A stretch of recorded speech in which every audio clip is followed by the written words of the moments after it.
allumé. Voilà, si les autres entendent. Bonjour à tous et à toutes.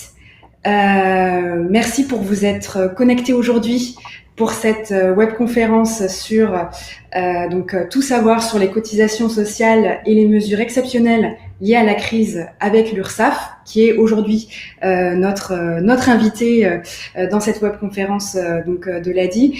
Cette semaine à l'ADI, c'est une semaine un peu spéciale puisque nous sommes en campagne, donc il y a plein d'événements qui s'organisent à distance, mais aussi au sein de nos équipes, pour sensibiliser en tout cas toutes les personnes qui ont le désir d'entreprendre. Alors, avant de démarrer sur ce sujet et de laisser la parole à mon invité Éric Lebon de l'URSSAF, qui nous a fait le plaisir de justement vouloir animer cette webconférence et qui connaît ce sujet sur le bout des doigts, je voulais vous dire quelques mots sur l'association ADI. Pour vous dire en fait que notre association, donc ça signifie Association pour le droit à l'initiative économique. C'est une association qui existe depuis plus de 30 ans. Voilà, pour vous dire qu'on a, au cours de ces 30 ans, acquis un certain nombre d'expériences à force d'échanger avec des entrepreneurs. On a mieux saisi leurs besoins, leurs contraintes, et on a cherché à s'adapter avec le temps, à répondre au mieux à leurs attentes. Et du coup, pendant ces 30 ans, on a à peu près financé plus de 140 000 entreprises. On les a financées parce que le cœur de notre association, c'est donc du financement pour des petits projets à travers un microcrédit, mais c'est également de l'accompagnement puisqu'on conseille pas à pas les personnes qui veulent se lancer. Donc ce n'est pas juste un financement, c'est pendant toute la durée du prêt. Voilà, on est toujours là pour conseiller les entrepreneurs. Et donc qu'est-ce qu'on a derrière le mot ADI?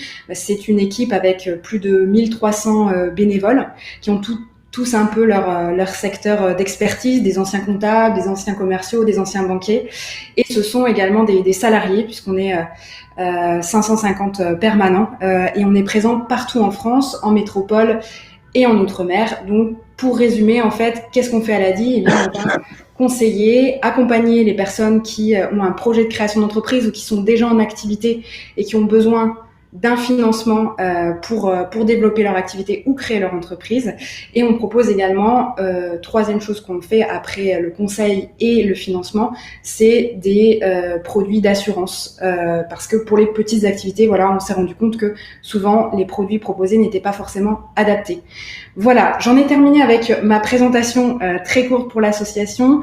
Je laisse la parole du coup à Éric Lebon, donc de l'URSSAF, qui va pouvoir du coup prendre en main donc ce sujet que pour lequel vous vous êtes connecté. Donc Éric, je vous laisse la parole. Merci beaucoup. J'espère qu'on m'entend bien, mais apparemment, si je regarde sur mon écran, là, apparemment, oui, le son est bon. Apparemment, ça a l'air parfait. Parfait.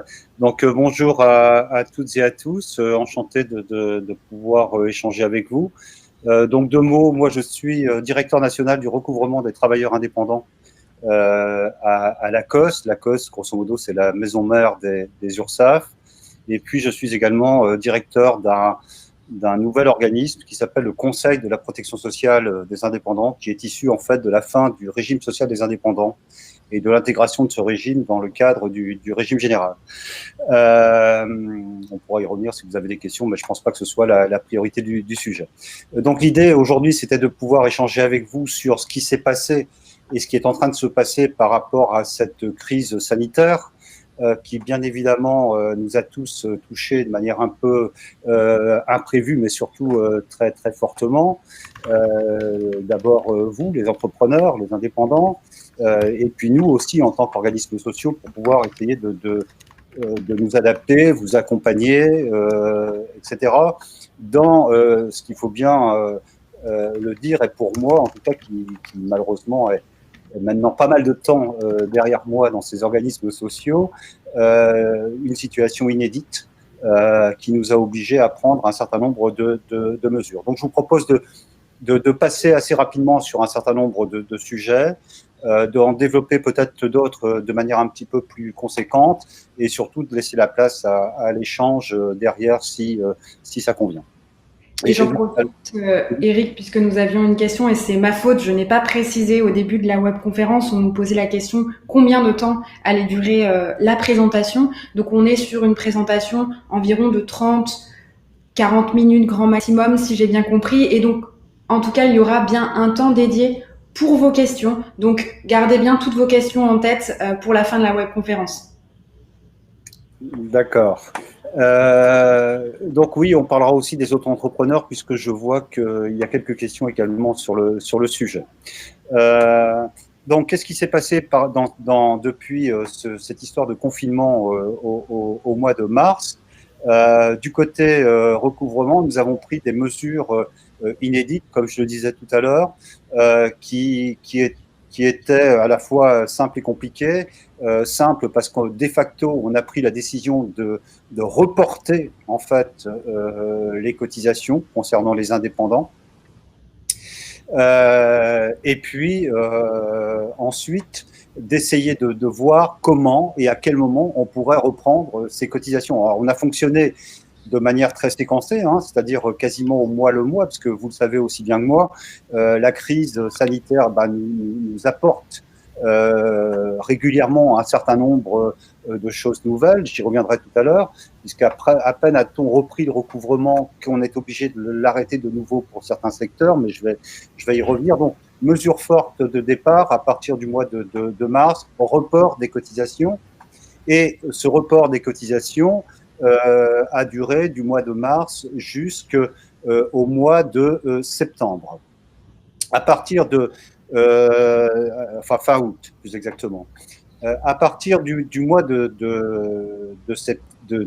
durant l'été, s'est posé la question de savoir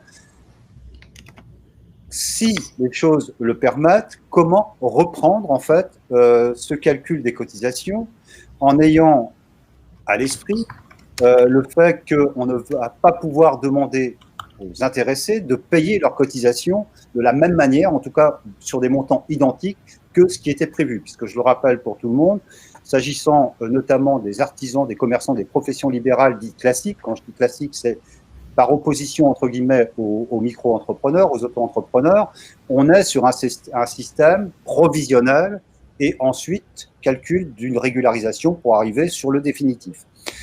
Donc, le provisionnel, il est calculé sur les années antérieures, l'année antérieure, donc des années où pas de crise sanitaire, et c'est bien là-dessus qu'on avait envoyé des échéanciers. Donc, la première mesure forte qui a été décidée en accord, bien évidemment, avec les pouvoirs publics concernant cette reprise du recouvrement à partir du mois de septembre, à partir exactement de l'échéance du mois de septembre, c'était de dire on va finalement prendre un peu d'autorité, une mesure dite d'adaptation du revenu, ce qu'on appelle une mesure de revenu estimé. Et on a diminué de facto de 50% en fait la base déclarative des intéressés, de sorte que bien évidemment derrière la cotisation provisionnelle était également diminuée, et ce qui était le but recherché.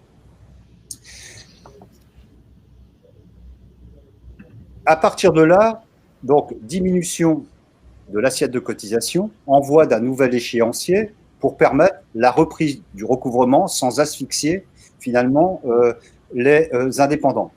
Je rappelle que durant la période de confinement, durant la période de report, ce report valait bien évidemment pour les indépendants classiques, comme je le disais tout à l'heure, mais également pour les micro-entrepreneurs qui étaient embarqués dans le même type de dispositif.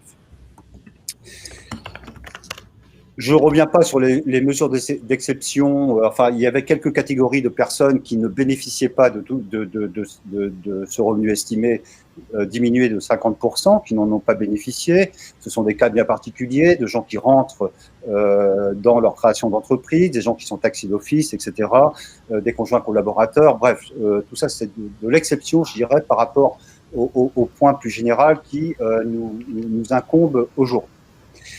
Par ailleurs, nous avions complètement figé les choses pour être sûr que une situation de recouvrement ne vienne pas rajouter de la difficulté à la crise ou engendrée par la crise pour les indépendants. exemple type, ce sont les personnes qui bénéficiaient de dettes de paiement en cours avant la crise sanitaire et avant la période de confinement. Là aussi, il y avait un délai de paiement donc, qui avait pu être accordé par l'URSSAF. Là également, nous avons pris des mesures pour ne pas aller prélever durant cette période, cet échéancier, et attendre que les choses se calment un peu et voir comment nous pourrions reprendre cette affaire dès lors que nous considérions que nous pouvions reprendre ce recouvrement. Donc, nous avons interrompu en fait le prélèvement de ces délais et cette reprise, encore une fois, pour les gens qui bénéficiaient d'un délai de paiement antérieur au confinement, va reprendre maintenant, reprend à partir du mois d'octobre. Et bien évidemment, dans ce cadre-là, encore une fois, pour ces personnes concernées, un nouvel échéancier est envoyé pour prévenir les gens donc, de cette reprise du recouvrement. Donc voilà, grosso modo, un peu le cadre général. On a tout stoppé de mars jusqu'à fin août. On reprend les échéances, mais aménagées, revenus estimés diminués de 50% pour ne pas avoir un coup de massue sur les dernières échéances de l'année. Et, je le dis tout de suite, puisque, comme je le soulignais à l'instant, on a repris à partir du mois de septembre, nous sommes d'ores et déjà en train de suspendre cette reprise du recouvrement pour certains cas de figure bien particuliers. Il s'agit notamment des zones écarlates et des secteurs d'activité. Enfin, quand je dis zone écarlate, on pense bien évidemment à la région marseillaise, Aix-en-Provence, Marseille. On pense également à la Guadeloupe. Là, de nouveau, nous avons stoppé les prélèvements sur les secteurs d'activité dont l'activité, par détermination des pouvoirs publics, a été de nouveau stoppée. Les bars, les restaurants, les salles de spectacle, les salles de sport, etc., etc. Et nous sommes aujourd'hui en mesure, si ces arrêtés qui ont tendance quand même maintenant à se multiplier, on a vu les dernières décisions concernant la région parisienne, donc si ces arrêtés nous demandaient de le faire, on serait en mesure de la même manière de sectoriser en fait ces secteurs d'activité géographiquement pour stopper le prélèvement et ne pas rajouter, encore une fois, de la crise à la crise. Au-delà de la mécanique du recouvrement proprement dit, on a essayé de mettre en place, en lien avec les pouvoirs publics, un certain nombre de mesures dont certains d'entre vous ont peut-être pu bénéficier. Alors, je vais passer rapidement sur les mesures générales qui étaient plutôt des mesures d'État et notamment qui ont été versées dans le cadre de ce qu'on a appelé le Fonds de solidarité. Il y a d'abord eu une aide financière, dite aide financière principale, qui était plafonnée à 1 500 euros. Donc ça, c'était plutôt une aide qui était versée au niveau des services fiscaux. Et puis, vous avez eu dans le prolongement, si je puis dire, de cette aide versée par les services fiscaux, une aide complémentaire qui a été attribuée au niveau du conseil régional, avec un plafond qui se situait à 10 000 euros, je crois, et 15 000 euros pour certaines activités professionnelles. Concernant maintenant, donc je ne m'attarde pas là-dessus parce que tout le monde les connaît, je veux dire, ce ne sont pas des aides directement liées à l'URSSAF, hein, ce sont des aides d'accompagnement, je dirais, générales. Concernant maintenant les mesures d'accompagnement qui ont été prises par la branche recouvrement et, je reviens à mon organisme que j'ai cité tout à l'heure, par le Conseil de la protection sociale des indépendants. Je vous en dis deux mots pour que vous compreniez bien de quoi il s'agit. Ce Conseil de la protection sociale des indépendants, c'est une entité juridique qui a été mise en place suite à la disparition du RSI pour être une représentation, je dirais, un peu plus politique, entre guillemets, du milieu des indépendants et être un interlocuteur pour les pouvoirs publics. Un interlocuteur qui est amené à comment dire, apporter un jugement sur la qualité de service en matière de recouvrement, en matière de protection sociale d'une manière générale pour le monde des indépendants, à faire des propositions au pouvoir public, mais qui gèrent également des fonds propres. Ces fonds propres sont de deux ordres. D'une part, c'est ce conseil qui gère la retraite complémentaire des artisans et des commerçants, ce qu'on appelle le RCI, le régime complémentaire des indépendants, artisans commerçants, donc pas les professions libérales. Et puis, c'est également cet organisme qui gère ce qu'on appelle l'action sociale et qui disposait à ce titre d'un budget de 52 millions par rapport à l'action sociale. Donc, ce Conseil de la protection sociale des indépendants, face à la crise, a fait un certain nombre de propositions, et notamment, il a mis en place deux types d'aides.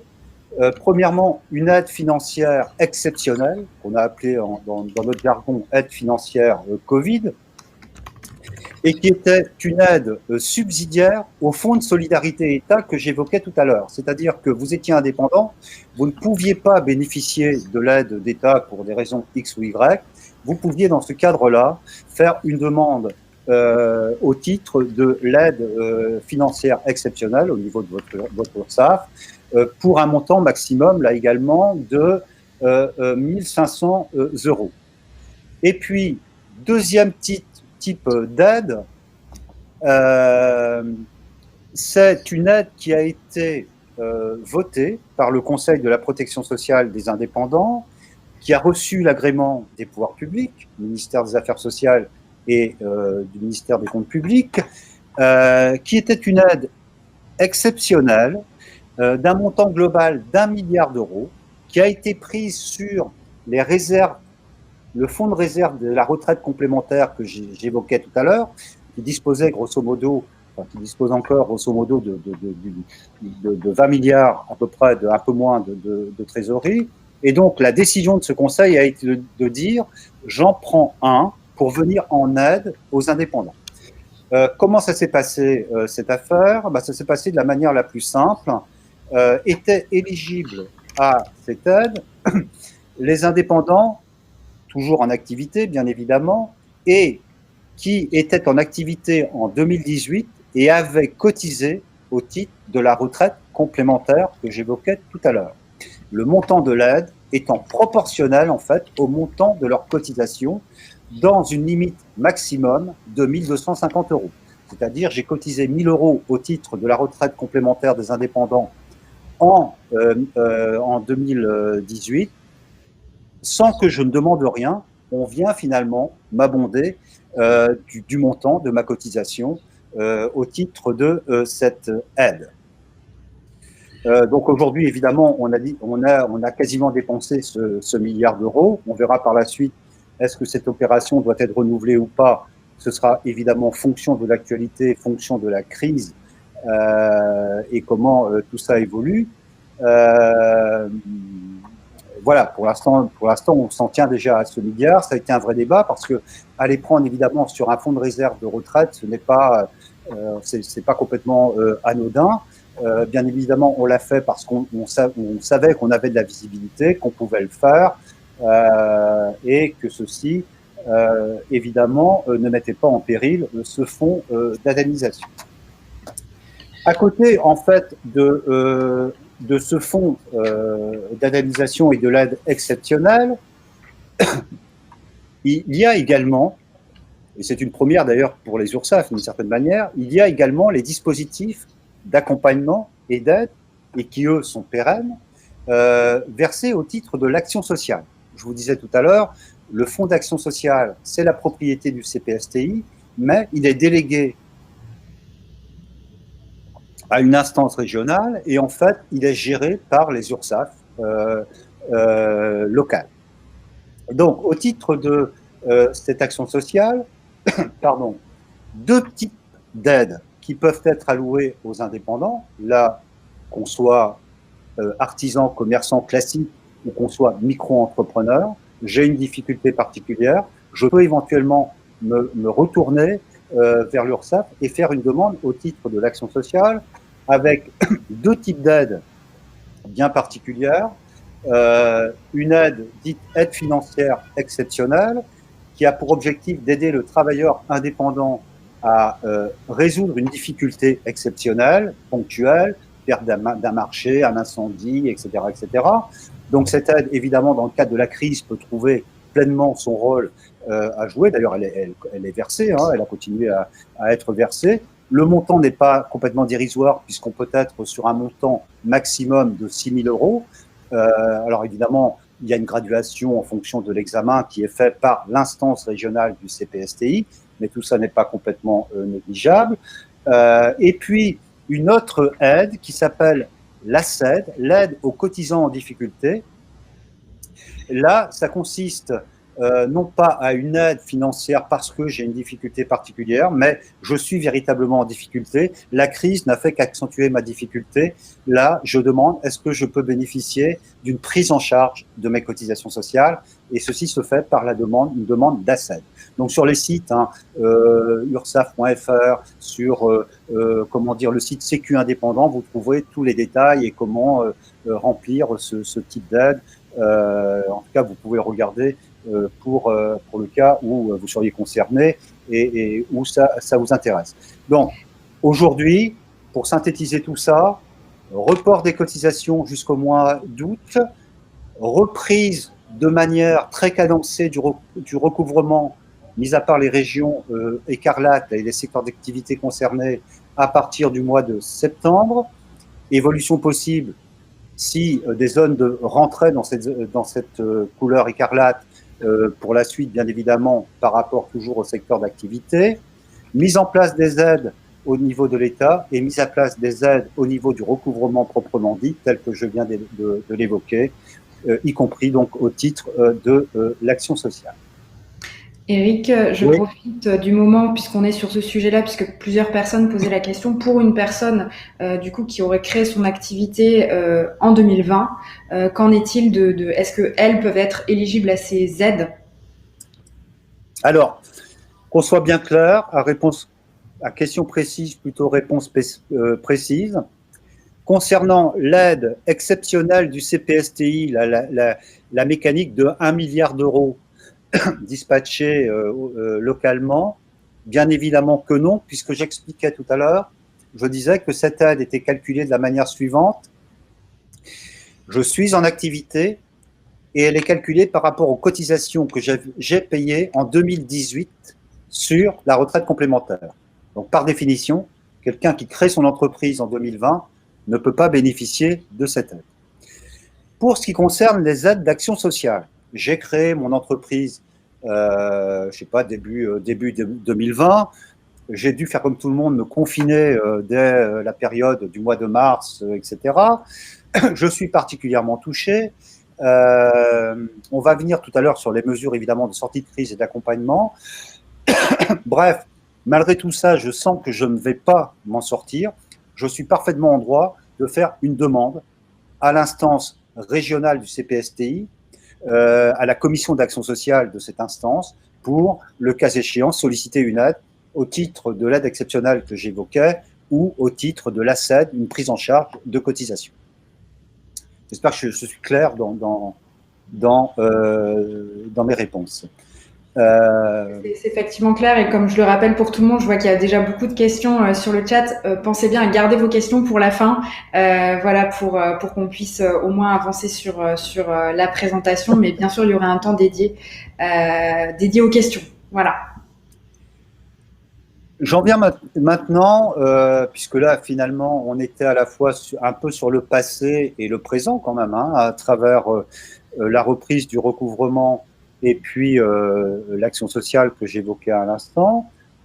Au-delà de ce qu'a pu faire l'URSSAF en tant que tel, je vais dire, l'URSSAF plus CPSTI, Conseil de la protection sociale des indépendants, les pouvoirs publics ont également décidé d'un certain nombre de mesures dans ce qu'on a appelé la loi de finances rectificative numéro 3.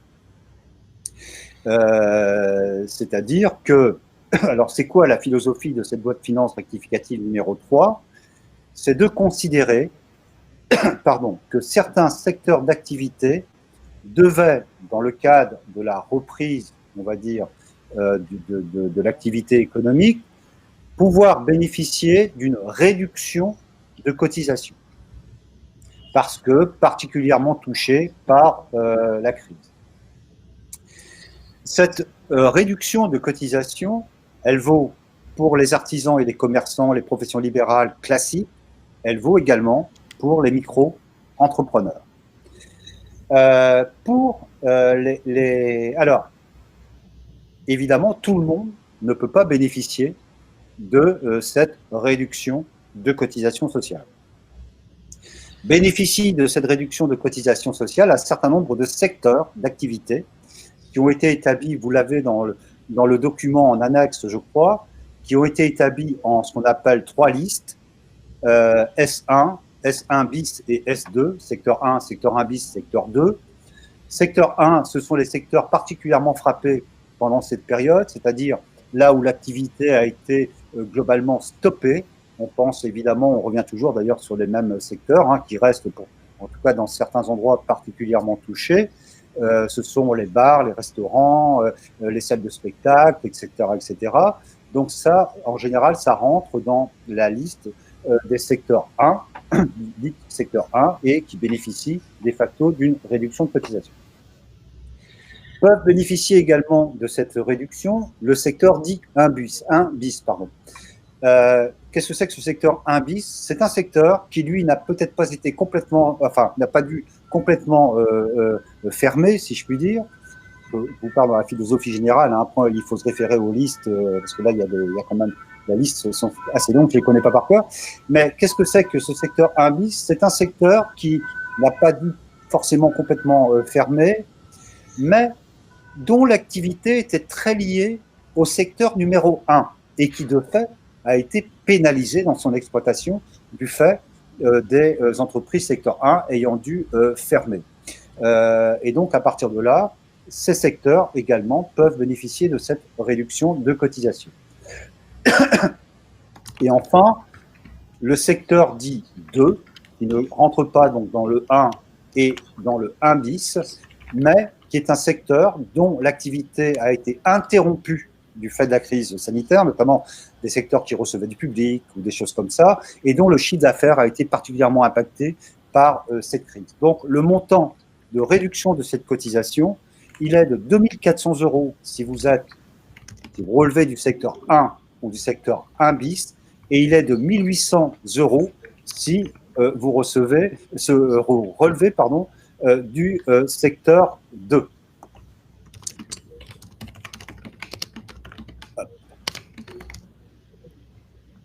Alors, comment ça se passe très concrètement cette affaire, et comment pratiquement en fait interviendra cette diminution de cotisation? Deux manières de faire. Je vous ai expliqué, mais vous le savez aussi bien que moi, si vous êtes en tout cas un certain nombre d'entre vous sont indépendants, on est sur un calcul de cotisation provisionnelle avec un échéancier, et puis on a in fine un calcul définitif de l'activité de l'année N ultérieurement. Donc au mois de mai, juin, vous faites au mois de mai en général, une déclaration de revenus qui nous dit j'ai gagné tant en 2020. Et c'est à partir de là, donc une fois qu'on aura ce revenu définitif, qu'on viendra imputer cette réduction de cotisation. Pardon.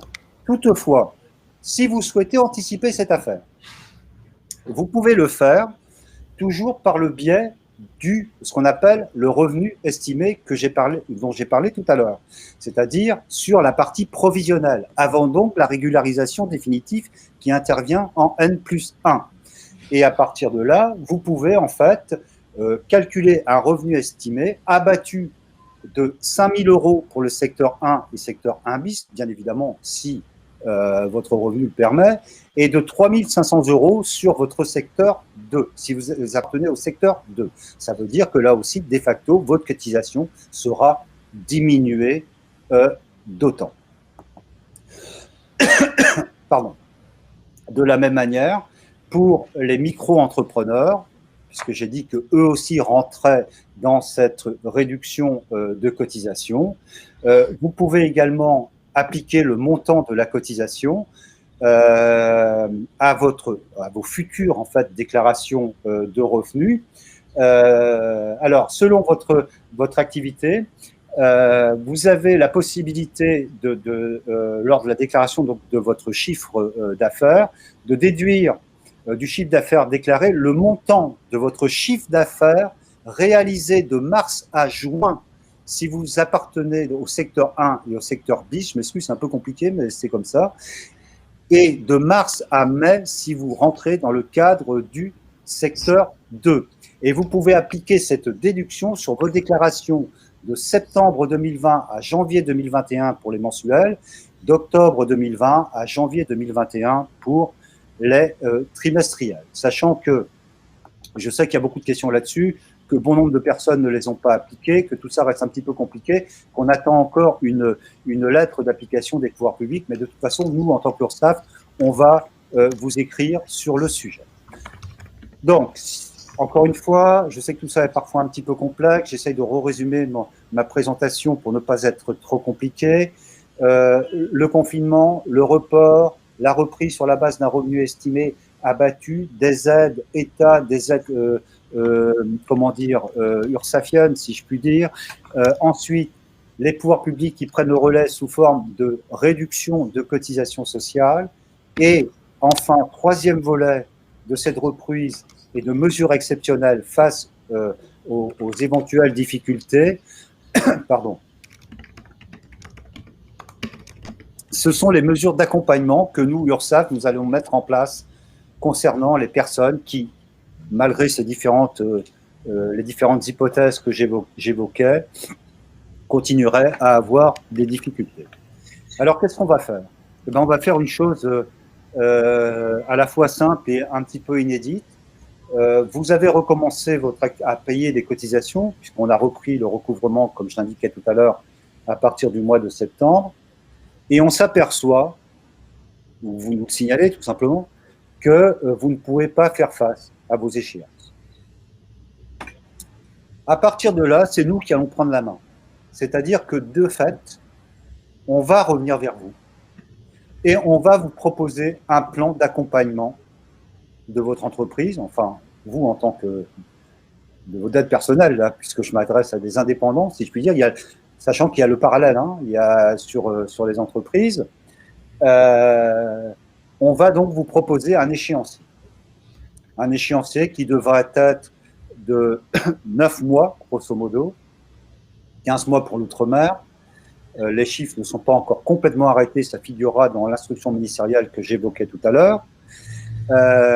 Et donc, sans que vous n'ayez aucune démarche à faire, le simple fait qu'on s'aperçoive qu'à l'échéance, vous n'arrivez pas à régler, d'entrée de jeu, on se retourne vers vous et on vous fait une proposition de plan, d'étaler en fait vos difficultés. Si toutefois, cette proposition, qu'on va faire de manière un peu forfaitaire, je pense que ce sera de l'ordre de 9 mois, ne vous agrée pas, c'est-à-dire que vous êtes bien gentil, vous l'URSSAF, mais moi, 9 mois, ça ne va pas faire l'affaire, j'ai besoin d'un délai plus long. Ce plan est renégociable. Il est renégociable, on peut l'allonger. Il suffira pour cela que vous preniez contact avec l'URSSAF et en règle générale, sauf cas particulier bien évidemment, mais en règle générale, il n'y aura pas de difficulté pour allonger ce plan dans des limites, bien évidemment. L'URSSAF ne peut pas non plus se substituer au secteur bancaire, etc., etc. Mais on est quand même prêt à accéder à des durées d'allongement de plan qui sont assez sensibles. Je pense que on verra pas mal de plans qui s'étalonneront sur de l'ordre de 24 mois, par exemple, pour prendre un ordre d'idée. Je rappelle qu'en moyenne, les délais accordés par l'URSSAF jusqu'à présent étaient plutôt de l'ordre de 3-6 mois. Là, on change complètement de fusil d'épaule. Donc, encore une fois, pour résumer, vous avez une difficulté lors de la reprise du recouvrement, c'est nous d'entrée de jeu qui prenons la main pour aller vers vous. Et bien évidemment, ce plan d'appurement, enfin ce plan d'aide et d'étalement, pour être plus précis, ne vous empêche pas de faire ce qu'on évoquait tout à l'heure, une demande d'action sociale auprès de votre URSSAF en complément de ce plan de cette demande de ce plan d'étalement. Un autre point qui est important, c'est que, donc ça c'est une phase, je dirais, que dans notre jargon nous appelons recouvrement amiable. Et puis il y a une autre phase, qui est ce qu'on appelle le recouvrement forcé. C'est-à-dire que vous avez une dette, on n'a jamais réussi à se mettre d'accord, même avant le Covid, on vous a envoyé une contrainte, ça n'a pas marché, on a envoyé tout ça chez l'huissier. Nous avons demandé aux huissiers de stopper tous les prélèvements à partir de la période de confinement. De manière très claire, le recouvrement dit forcé, donc à partir du moment où les affaires sont chez l'huissier, ont été bloqués. Et nous avons demandé aux huissiers de ne pas vous embêter avec ça, vous, artisans, commerçants, micro-entrepreneurs, compte tenu de la situation. Il n'y aura pas de reprise de ce recouvrement forcé avant l'horizon 2021, c'est-à-dire, et évidemment, toute chose égale par ailleurs, si tant est que la situation se remette en marche, etc., etc. Nous avons simplement dit aux huissiers chez qui certains indépendants avaient une dette antérieurement à la période Covid, à la crise sanitaire, de reprendre contact avec ces gens pour leur faire, en lieu et place de l'URSSAF, une proposition d'étalement dans la même philosophie que j'évoquais tout à l'heure, de ce que va faire l'URSSAF par rapport à cette reprise de recouvrement. Et donc, moi, je suis en lien régulier avec la Chambre nationale des huissiers de justice pour faire en sorte donc qu'il n'y ait pas de reprise intempestive de recouvrement. Enfin, un dernier point, j'essaye d'être exhaustif mais aussi synthétique, un dernier point, tout ceci ne donnera pas lieu à majoration de retard, compte tenu évidemment des circonstances particulières de la période dans laquelle nous sommes. Voilà, j'espère que je n'ai pas été trop compliqué, trop long par rapport à ce que je voulais vous dire. En tout cas, du côté du chat, je vois que vous avez déjà posé plein de questions. Alors, comme je disais au début, donc on est nombreux, mais Monsieur Éric Lebon on a la chance de l'avoir donc en direct pour poser vos questions. Alors, du coup, effectivement, donc je vois que certains reposent les questions qu'ils ont déjà posées. Donc, on va bien sûr y venir. Alors, on a eu des questions, donc des cas très spécifiques de personnes. Alors, je ne sais pas si aujourd'hui on va pouvoir répondre à tous. On va essayer d'être indulgent soyez indulgents avec pour Éric en tout cas, pour essayer de répondre aux questions de chacun. Alors, on a beaucoup de questions qui tournaient sur aussi comment, Éric, il fallait notifier en fait les exonérations sur les charges sociales, notamment quand on est au trimestre, ou est-ce que il y avait une ligne de déduction éventuelle, voilà, où en fait ça se passait pour pouvoir prendre en compte les exonérations sur les charges sociales dans le compte d'une personne indépendante. Alors, c'est une question importante parce que on a eu beaucoup de discussions avec les pouvoirs publics par rapport à ça.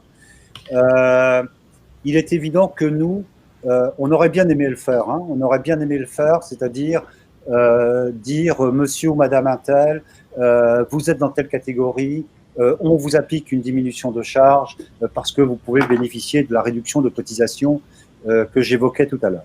Malheureusement, il y a des critères que nous n'avons pas. Nous ne sommes pas en possession de certains critères. Je pense notamment aux critères de chiffre d'affaires et de diminution de chiffre d'affaires. Moi, en tant que patron du recouvrement des indépendants, je ne sais pas si Monsieur X ou Madame Y, combien elle a gagné ce mois-ci, etc. Ce que je sais, c'est ce qu'elle a gagné l'année précédente, l'échéancier que je lui ai envoyé, voilà. Donc, c'est bien à l'initiative des indépendants, mais on va vous écrire là-dessus pour vous dire précisément comment appliquer tout ça. C'est bien à l'initiative de l'indépendant que cette diminution de charge va être impactée sur, en fait, son déclaratif et donc sur son paiement derrière. Encore une fois, je le rappelle, en lien évidemment, en règle générale, dans beaucoup de cas, ce sont les experts comptables qui le font, hein. Mais en enfin j'allais le dire, en lien avec les experts comptables, et selon les deux possibilités que j'évoquais tout à l'heure, soit je suis indépendant, je vais sur mon revenu, clac, clac, clac, sur mon compte, là, j'ai un revenu qui est de temps. Je considère en fait que c'est un revenu dit estimé, puisqu'il est provisionnel d'une certaine manière. Je considère donc que je bénéficie, je rentre dans les secteurs d'activité que j'évoquais tout à l'heure, je fais un nouveau revenu estimé, c'est-à-dire je prends mon revenu estimé que j'ai devant moi, je le diminue de mon montant de diminution possible parce que je rentre dans les secteurs. Je vous ai donné les chiffres tout à l'heure, mais vous les avez sur le document. Je pense que, excusez-moi, alors du coup j'ai un petit doute, est-ce que les personnes qui sont avec nous auront le document ou ont le document Bien sûr, le document et également la vidéo de cette webconférence sera envoyée. Donc, voilà, il y aura bien, et on a plusieurs fois mentionné quelle était la répartition entre secteur 1, secteur 1 bis, et j'ai précisé qu'à la fin, voilà, ces différentes activités étaient spécifiées. D'accord. Donc, c'est à partir de là que moi, je vais pouvoir, en fait, diminuer d'autant mon revenu estimé, pardon.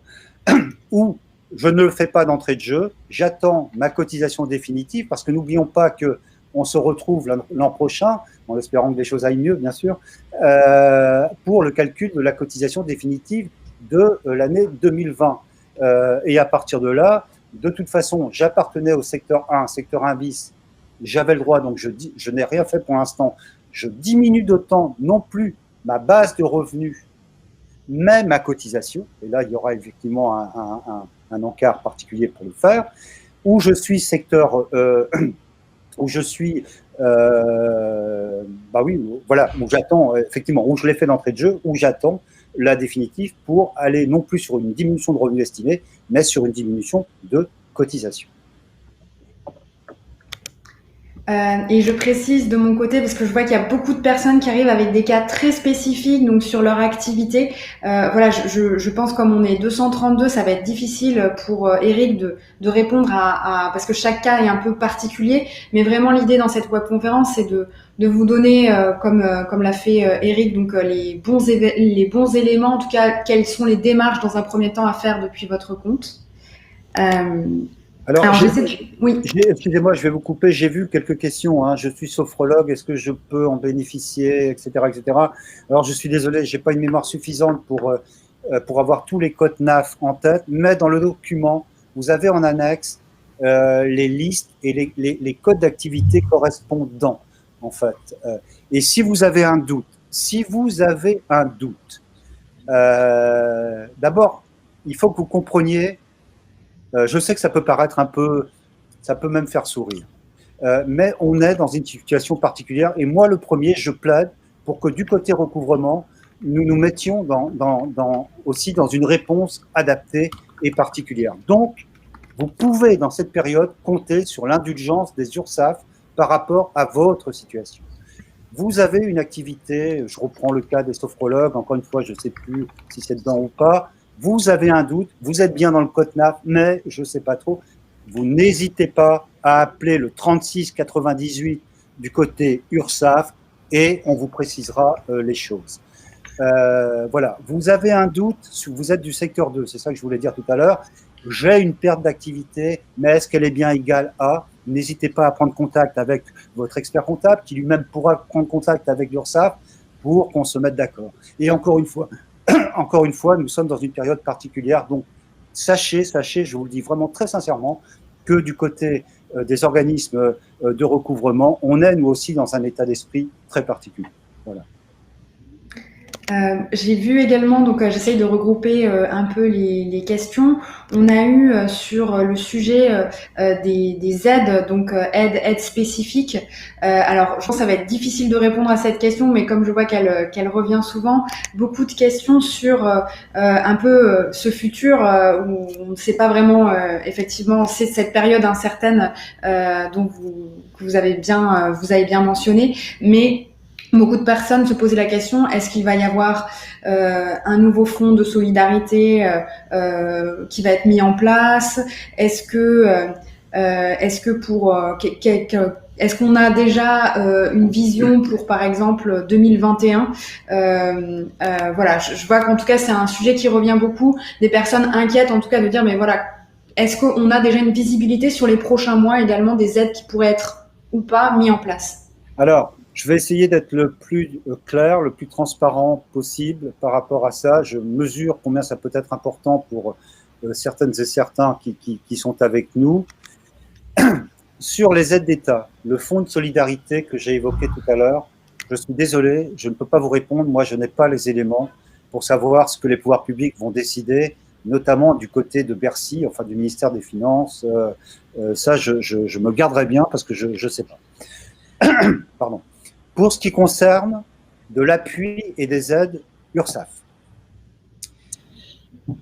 En 2000, alors, l'aide de 1 milliard que j'évoquais tout à l'heure, c'est-à-dire qui visait les artisans et les commerçants en activité en 2018, qui sont toujours en activité et qui ont pu à ce titre de bénéficier de 1 250 €, si tant est qu'ils aient payé 1 250 € de cotisation en 2018 de retraite complémentaire. Cette aide-là, pour l'instant, est terminée. J'ai dépensé mon milliard et sauf à ce que le Conseil de la protection sociale des indépendants considère que, compte tenu de la gravité de la situation, il peut encore aller chercher 1 milliard sur son fonds de réserve. Pour l'instant, il n'est pas question de réallouer cette aide ou de remettre cette aide sur le dispositif. Par contre, les aides que j'évoquais au titre de l'action sociale, l'aide dite exceptionnelle, l'aide dite ACED, aide aux cotisations, c'est-à-dire la prise en charge d'une partie des cotisations. Cette aide-là sont pérennes. Elles fonctionnent en 2020, elles continueront à fonctionner en 2021 et elles continueront d'ailleurs à fonctionner en 2022. D'autre part, je vous l'évoquais tout à l'heure, les plans d'appurement que j'ai évoqués, les plans de délai pour lesquels nous allons revenir vers vous si vous avez une difficulté, ce sont des plans que nous allons caler à 9 mois pour des principes de gestion au départ. Ce sont des plans sur lesquels vous pouvez revenir vers l'URSSAF en disant ce délai de 9 mois n'est pas un délai suffisant. Moi, j'en ai besoin de 24. 24 mois, ça nous fait couvrir la fin de l'année 2020, ça nous fait couvrir 2021, voire début 2022. Donc tout ceci reste évidemment en action et continuera à fonctionner sur l'année 2021. J'en profite, excusez-moi, parce que je viens de voir quelque chose passer et j'ai certainement pas été assez clair. On parle de report, on parle d'exonération, je comprends pas très bien. Donc je reviens, deux choses. Lors de la crise sanitaire, on vous a dit stop, arrêtez de payer vos cotisations. De toute façon, pour ceux qui étaient mensuels en prélèvement automatique, c'est nous-mêmes qui avons bloqué les bandes de prélèvement. Simplement, on vous a dit, si vous voulez faire un chèque, vous pouvez toujours faire un chèque pour ceux qui veulent. Bon, donc ça, c'est du report de cotisation. Ça veut bien dire ce que ça veut dire. C'est-à-dire, la cotisation n'a pas été annulée. Elle a simplement été reportée dès lors qu'on reprenait le recouvrement. Et comme on savait qu'on allait reprendre le recouvrement tardivement, qu'est-ce qu'on s'est dit? On s'est dit, mais attention, si on reprend le recouvrement en incluant tous les reports là, du mois de mars, au mois à fin août, mais on va asphyxier tous ces gens, puisqu'on va venir augmenter d'autant les 3 ou 4 échéances restantes sur l'année.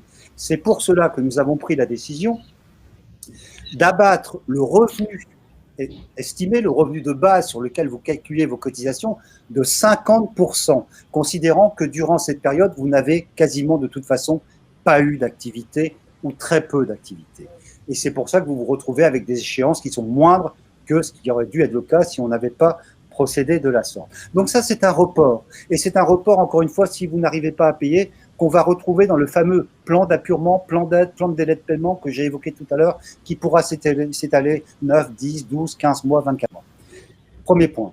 Deuxième élément, réduction de cotisation. Ça, ce n'est pas une décision de l'URSSAF, c'est une décision des pouvoirs publics qui ont dit, dans certains secteurs où la crise a frappé vraiment trop dur, dans ces cas-là, il faut que non seulement on permette aux gens de reporter, de lisser leurs cotisations, de lisser leurs difficultés, mais on va également diminuer le montant qu'ils devraient payer en termes de cotisation.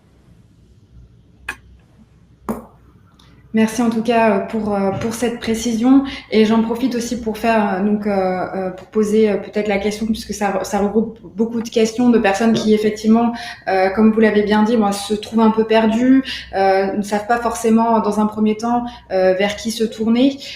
Donc quand imaginons si je suis en auto-entrepreneur, en statut micro-entreprise, et donc aujourd'hui je ne sais pas trop à quelle aide je pourrais prétendre. C'est vrai que peut-être la question qui revient, c'est vers qui je peux me tourner. Et je pense que vous aviez déjà mentionné le 3698 aussi, peut-être pour les personnes, pour faire un point sur la situation. Voilà, quels sont en tout cas côté accompagnement, vers qui on peut se tourner pour un peu justement quand on est perdu, vers qui on peut se tourner pour faire un point sur sa situation. Alors, et encore une fois, je comprends et je suis très attentif à tout ça et je le fais vraiment avec, je ne sais pas si c'est avec des résultats, mais en tout cas avec conviction. Donc, je vais vous faire un constat. Je vais faire un constat devant vous. Je prends quelques risques, mais dans la vie, il faut aussi prendre quelques risques. Vous êtes des entrepreneurs, vous en prenez 10 fois plus que moi, certainement. Je suis étonné qu'il n'y ait pas plus de communication téléphonique actuellement dans les URSSAF. C'est-à-dire qu'il y a assez peu d'appels. Moi, je m'y étais préparé parce que je me suis dit, après X mois où on n'a rien prélevé, et là, on va reprendre, je suppose que les gens vont téléphoner. Très peu d'appels, très peu d'appels. Alors, est-ce que tout est clair? Ma foi, ce serait merveilleux, ce serait déjà pas mal, vu le contexte. Mais en tout cas, si vous avez une difficulté, vous avez les sites que j'ai cités tout à l'heure, ursaf.fr.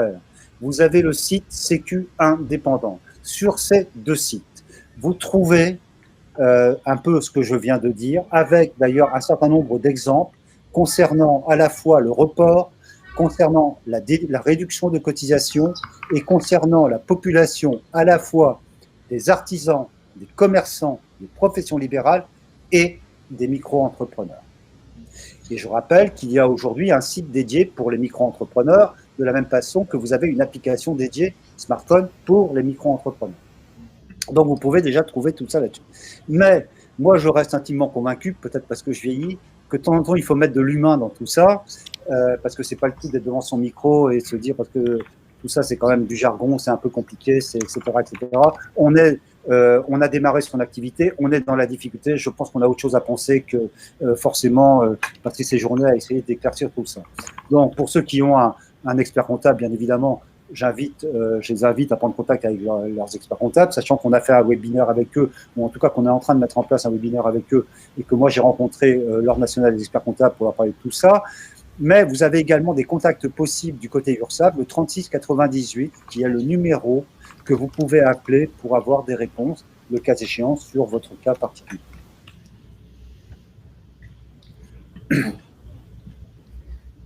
Alors dans les questions, on voit que beaucoup de personnes ont vraiment précisé que leur statut beaucoup était auto-entrepreneur. Donc il y avait aussi ces questions, voilà, par rapport aux micro-entrepreneurs, peut-être s'il était possible de résumer à nouveau les aides possibles et les actions à mettre en place, sachant que je pense que un des messages généraux peut-être pour toutes les personnes qui posent des questions, c'est que quand on parle d'aide, quand on parle, ce sont des choses qui vous devez les solliciter. Hein. C'est souvent quand les personnes s'imaginent que tout va être automatiquement fait. Voilà, vraiment une des variables un peu communes, c'est quand même quand on parle d'aide spécifique en plus, par exemple, c'est bien à vous de faire les démarches. Donc d'où le besoin de bien être informé, de bien trouver une personne ressource pour vous apporter tous les éléments. Alors, vous avez raison, je vais essayer de répondre précisément, et y compris faire un petit focus peut-être sur les micro-entrepreneurs. Mais vous avez raison. Encore une fois, vous allez être les acteurs d'une certaine manière de tout ça. Nous, on propose un certain nombre de choses et vous disposez d'une certaine manière dans un certain nombre de cas. Alors, vous disposez notamment, vous avez la main, pour parler simple, vous avez la main. Dès lors que vous rentrez dans le cadre du secteur 1, secteur 1 bis, secteur 2 que j'évoquais tout à l'heure. À partir de là, que vous soyez d'ailleurs micro-entrepreneur ou que vous soyez artisan, commerçant, vous avez la main. Et encore une fois, allez sur les sites, vous verrez, vous avez des exemples précis qui vous expliquent de manière très béotienne comment faire. Je suis allé vérifier dans le métro tout à l'heure en venant pour voir si c'était bien clair et franchement, c'est bien clair. Je rappelle ces sites, CQ Indépendant, CQ-indépendant.fr, ursaf.fr, rubrique indépendant, vous verrez un certain nombre d'exemples. Là, vous avez la main. De la même manière, vous avez la main, que vous soyez micro-entrepreneur, que vous soyez artisan, commerçant, profession libérale classique, vous avez la main pour demander une aide au titre de l'action sociale. L'aide exceptionnelle que j'évoquais tout à l'heure, pas négligeable, je vous ai indiqué un montant plafond de 6 000 euros. 6 000 euros, c'est pas rien. Ça ne veut pas dire que tout le monde aura 6 000 euros. Évidemment, on regarde la situation, on examine le dossier. Ce n'est pas des administratifs qui le font, je le rappelle, ce sont des artisans, des commerçants qui sont membres d'une commission d'action sociale. Je tiens à le préciser. Ce n'est pas un regard froid des technocrates d'une administration, c'est un regard d'une commission qui est constituée par des indépendants. Et vous avez également la main en titre de l'action sociale et évaluée par la même commission au titre de la prise en charge des cotisations, ce que j'ai appelé tout à l'heure l'ACED, l'aide aux cotisants en difficulté. Je n'arrive pas à faire face, vous m'avez aidé, je n'arrive toujours pas, j'ai besoin d'une aide. Allez sur les sites, remplissez le truc et votre dossier sera examiné évidemment dans le cadre de cette commission. Encore une fois, ce n'est pas une commission d'administratif mais d'indépendants. Et à partir de là, vous pourrez, le cas échéant, avoir tout ou partie de votre prise en charge. Voilà, là, vous avez la main. Où vous n'avez pas besoin de prendre la main, c'est le recouvrement a recommencé depuis début septembre. De nouveau, comme c'était le cas avant, le 5 septembre ou le 20 septembre ou le 5 octobre, l'URSSAF m'envoie mon truc en disant je dois attendre parce que mon échéancier est comme ça. Et là, l'URSSAF s'aperçoit, quand elle analyse tout ça, que vous n'avez pas payé. Ou vous en avez payé une partie, mais pas ce que vous devez. Là, vous n'avez pas besoin de prendre la main. Là, de manière exceptionnelle, c'est la première fois que ça se fait du côté recouvrement. Là, c'est nous, recouvrement, qui allons prendre la main. Monsieur, madame Intel, on sait que vous n'avez pas pu faire face à votre échéance. Nous, on n'a pas de jugement à porter là-dessus. On voit bien que vous êtes en difficulté. On vous propose, quel que soit votre passé au titre de l'URSSAF, on vous propose un plan d'étalement de tout ça. Le plan qu'on vous propose est, 9 mois. Est-ce que 9 mois, c'est possible pour vous? Oui, c'est bon pour moi, ok, on y va. Non, c'est pas bon pour moi, j'ai besoin de plus parce que je vais pas m'en sortir, ok. Donc, on rediscute. On vous en donne 12. Voilà, il faut vraiment le voir comme ça. Mais là, encore une fois, c'est nous qui allons revenir vers vous. Ce mécanisme va être lancé là dans les prochains jours. J'étais avec mes équipes ce matin. Les premiers envois vont partir aux alentours de la mi-octobre. Donc, pas de panique. Vous avez une difficulté depuis la reprise. On va revenir vers vous. J'espère que je suis clair. Je pense que c'est déjà un peu plus clair, en tout cas sur ce point-là. On avait également beaucoup de personnes en fait qui se disent ne pas faire partie donc des secteurs 1 bis, des secteurs qui ont été évoqués et donc qui s'inquiétaient de dire dans le cas d'une personne qui ne rentre pas dans ces secteurs-là, elles peuvent également solliciter, quelles mesures en tout cas à quelles mesures elles vont pouvoir prétendre. Et je pense qu'elle rentre également dans les aides spécifiques. Je veux pas avancer sur la réponse. En situation particulière, état d'esprit et pratique particulière. Vous n'êtes pas dans le secteur 1, vous n'êtes pas dans le secteur 1 bis, vous n'êtes pas dans le secteur 2. Je rappelle, on les connaît, bar, restaurant, tout ce qui a été frappé, mais vraiment durement. 1 bis, pas ça, mais je suis en lien avec cela. Et 2, j'ai un chiffre d'affaires qui a explosé, je suis à moins 50, 80%. Bien. Vous n'êtes pas dans ces secteurs-là, mais vous êtes quand même touché par l'affaire. Bien évidemment, à l'échéance, quand on va reprendre le recouvrement, même si vous n'êtes pas dans ces secteurs 1 bis et secteur 2, vous ne bénéficierez pas de la réduction, de la diminution de cotisation. Mais vous pouvez bénéficier de tout le reste du dispositif que j'ai évoqué. C'est-à-dire, vous serez contacté pour un plan d'appurement si vous n'arrivez pas à faire face à votre échéance. Vous pouvez solliciter l'action sociale sous les deux formes que j'ai évoquées, aide exceptionnelle, aide aux cotisants en difficulté que j'ai évoquées tout à l'heure. Voilà, la seule chose, si vous n'êtes pas dans ces trois secteurs, vous ne pouvez pas bénéficier du dispositif d'État qui est la réduction de cotisation. Alors, on a également plusieurs questions, donc, également spécifiques sur, en parlant des sommes déduites dans les déclarations faites à l'URSSAF. Est-ce que ces sommes sont toujours imposables? Il faut bien que les personnes les déclarent dans leur déclaration d'impôt sur le revenu. J'ai pas compris la question, excusez-moi. Oui, pas de problème. Je vois qu'elle a été plusieurs fois alors évoquée. Donc sur là, je reprenais la question. Je vais essayer d'afficher la question de Maxime. Les sommes déduites des déclarations URSSAF sont-elles toujours imposables et doivent-elles être déclarées dans la déclaration d'impôt sur le revenu?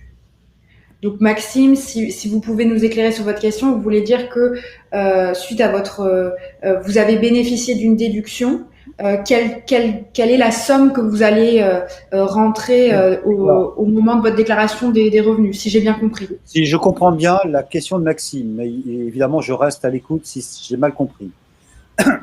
Maxime se trouve dans la situation où il a diminué ses revenus d'une certaine manière, et donc ça a eu un impact sur la diminution des cotisations. Et il se dit, est-ce que cette fraction diminuée, je vais devoir l'inclure fiscalement quand même? Je pense la comprendre comme ça, cette question. Alors, je vais répondre à Maxime la chose suivante. Si, in fine, lors de la régularisation définitive, en fait, de l'année 2020, pardon, ou si Maxime confirme lors de sa déclaration 2020 que la somme qu'il a déclarée à l'URSSAF sur la base du revenu estimé est bien celle qu'il a gagnée au titre de 2020, je veux dire, c'est également cette base qui va lui servir au titre de sa déclaration de revenus. Voilà. Si maintenant, Maxime considère qu'il a trop diminué ses revenus estimés et qu'il va faire sa déclaration de revenus, et que donc finalement, il a gagné plus en 2020 que ce qu'il a pensé à un moment donné, compte tenu de la crise sanitaire, bien évidemment, c'est ce qu'il a gagné au titre de 2020 qui devra être figuré dans la déclaration fiscale. D'accord. J'en profite également pour souligner que voilà, on parlait donc de la liste des différents secteurs hein, qui est bien mentionnée dans le document et que vous allez bien recevoir. De mon côté, donc voilà, ça répond à la question également à l'instant donc posée par Sylvain, hein, la liste des secteurs. Donc voilà, vous aurez tout ça effectivement avec le document. J'ai vu également une question plusieurs fois posée qui concernait donc des personnes qui étaient à leur compte, mais également salariées. Alors dans ce cas précis, est-ce qu'il y avait une procédure qui variait, qui changeait, un point de vigilance peut-être à avoir pour ces personnes qui, donc, en parallèle d'une activité salariée, sont également indépendants? Alors, vous avez un cumul d'activités, en fait, si je comprends bien. Vous êtes à la fois, je suppose qu'on doit souvent trouver ce cas de figure, je suis salarié et je suis micro-entrepreneur. Parce que j'essaye de lancer une activité, etc., etc. Sachez que les deux choses sont étanches d'une certaine manière. Je suis salarié d'un côté, eh bien mon entreprise pourra, le cas échéant, bénéficier d'un certain nombre d'accompagnements, d'aides que j'évoquais tout à l'heure, mais au titre de l'entreprise, pas moi évidemment, au titre de salarié. Je suis micro-entrepreneur, enfin je suis indépendant, on va dire, en plus. Je fais un cumul d'activités d'une certaine manière. Là, en fonction de la situation économique de la personne concernée, imaginons que cette personne ait lancé son activité dans le secteur 1, le secteur 1 bis par exemple, le secteur 2, bien évidemment, si elle est frappée de plein fouet, elle pourra bénéficier de cette déduction de cotisation au titre de son activité indépendante, même si par ailleurs elle est salariée. Voilà. Si je suis dans ce cas de figure, on me demande de reprendre le recouvrement sur mon activité indépendante, j'y arrive pas, je peux pas tout payer. Bien évidemment, elle rentrera dans le fait qu'on puisse l'aider avec le plan d'étalement que j'évoquais tout à l'heure. J'ai ce cumul d'activités, mais je vais faire une demande d'action sociale parce que ça va pas du tout. Oui, bien évidemment, son dossier sera examiné. Maintenant, dans le cadre de l'action sociale, comme je l'ai dit tout à l'heure, c'est une commission spécifique et on va lui demander ses revenus. Est-ce que vous avez, monsieur, madame, des revenus au-delà de votre activité? Oui, je suis salarié, je gagne 2500 € par mois, je ne sais pas, je dis n'importe quoi, ou je gagne 1000 €, enfin le SMIC, j'en sais rien. Bien évidemment, la commission regardera voilà, si c'est de nature à pouvoir prendre en charge une partie des cotisations. C'est de nature à pouvoir prendre en charge une partie des cotisations. Donc moi, commission, je veux bien vous aider, mais de manière minorée, parce que vous avez quand même des revenus à côté. Voilà, j'ai essayé d'illustrer par un certain nombre d'exemples. Non, je pense que c'est très bien et je pense déjà voilà les messages principaux je pense ont été très bien évoqués. De notre côté, du coup nous arrivons à la fin de cette web conférence. Donc à part si certains d'entre vous, donc j'ai vu qu'il y avait beaucoup de questions spécifiques. Alors c'est ce que je disais, donc malheureusement, on va pas pouvoir analyser maintenant dans cette webconférence à plus de 200 personnes la situation particulière de chacun, mais voilà, on retient quand même le message de ne pas hésiter à appeler l'URSSAF, à consulter ces sites, donc tous les sites que vous a mentionnés, Monsieur Éric Lebon. Merci à tous pour votre participation.